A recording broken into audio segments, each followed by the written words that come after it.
এই কার্বনটা হাইড্রোজেনের এখান থেকে ইলেকট্রন টান দিচ্ছে, এই হাইড্রোজেনের এখান থেকে ইলেকট্রন টান দিচ্ছে। আচ্ছা এটা ভুলেই যাও, এটা কার্বন কার্বন বন্ড, তাই না? কার্বন কার্বন বন্ড, কার্বন দুটোই তো কার্বন, তো ইলেকট্রোনেগেটিভিটি একটা ডিফারেন্স আছে নাই, তাই এই বন্ডে কোনো টানাটানি হবে না আমরা ধরে নিচ্ছি, ঠিক আছে কিনা? কিন্তু দুই দিক থেকে তো টানতেছে এই কার্বনটা, তাই না?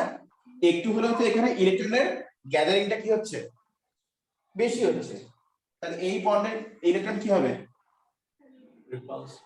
রিপেল হয়ে ওদিকে যাবে। অ্যানালাইসিস করতে হবে, অর্গানিক কেমিস্ট্রি অ্যানালাইসিস, ঠিক আছে কিনা?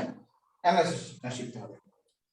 তাহলে যদি, হ্যাঁ বলো।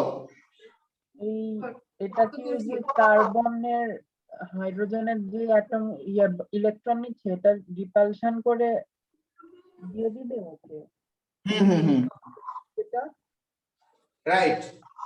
তাহলে এই কার্বনটাকে এই কার্বনের উপরেই কেন পজিটিভ চার্জটা মোর প্রিফারেবলি ফর্ম হবে, মানে এই কার্বনের উপরেই কেন পজিটিভ চার্জটা মোর প্রিফারেবলি ফর্ম হবে, ওই কার্বনে কেন?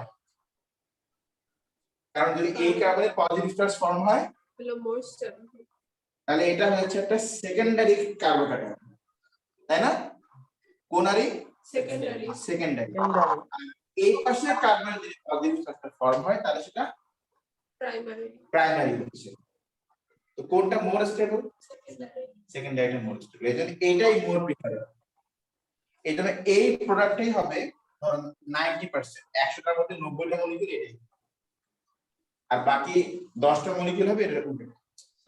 এই বন্ডটা স্টেবিলিটি প্রিফার করবে, হ্যাঁ ওই যে, কারণ আমাদের এখানে কার্বোক্যাটায়ন আসছে, তাহলে তো আমরা এখানে কার্বোক্যাটায়ন স্টেবিলিটি আনবে,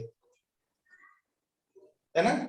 ওকে স্যার আমরা যখন এগুলো লিখবো তখন মানে দুই সাইডেই করে দেখবো, হ্যাঁ তুমি করে দেখতে পারো, বা তুমি এখান থেকে ডাইরেক্ট বলতে পারো যে তুমি একবার ওর উপরে পজিটিভ ইমাজিন করো, আবার এখান থেকে সরাই দিয়ে ওর উপরে পজিটিভ।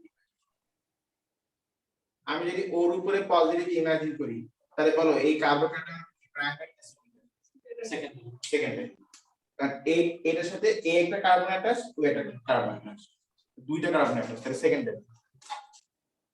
আমি যদি এটার উপরে চিন্তা করি পজিটিভ, এটা প্রাইমারি, কারণ ওর সাথে কার্বন অ্যাটাচ একটা, ঠিক আছে কিনা? হ্যাঁ তুমি আগে ভাগেই মানে প্ল্যানিং করে ফেলো, বারবার মানে করে দেখার দরকার। তাই এই কার্বন থেকেই একটা ইলেকট্রন নিচ্ছে, আর হাইড্রোজেনটা বলো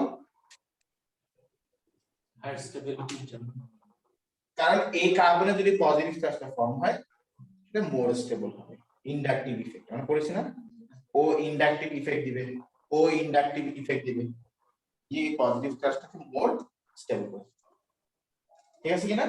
এই হোল যে ইন্টারনাল ইনসিডেন্টটা এটাকে আমরা বলছি ইলেকট্রোফিলিক অ্যাডিশন, ঠিক আছে? বাসায় যে হোল ভিডিওটা আবার দেখবা, কয়েকবার প্র্যাকটিস করবে, ঠিক আছে? ভিতরের ঘটনাগুলোকে মানে অ্যানালাইসিস করবে। তাহলে ইলেকট্রোফাইল হচ্ছে বেমান, আর নিউক্লিওফাইল হচ্ছে কি শান্ত। ব্যাস। আচ্ছা স্যার, বলো। নন পোলার মলিকিউলের পোল শিফট হয় না নাকি ওদের পোলই থাকে না? কোনো ভুলে গেছি এই পার্টটা। না, পোলের তো একটু তো শিফটিং হয়, মানে পোল গুলো অ্যাজ ইউজুয়াল যেমন পোল ছিল তেমনই পোল থাকে, তুমি যা মনে রাখতে গেছো। বলো কার কি প্রবলেম আজকে বুঝতে? আজকে প্রবলেম হয় না স্যার, বুঝে গিয়েছি এটা।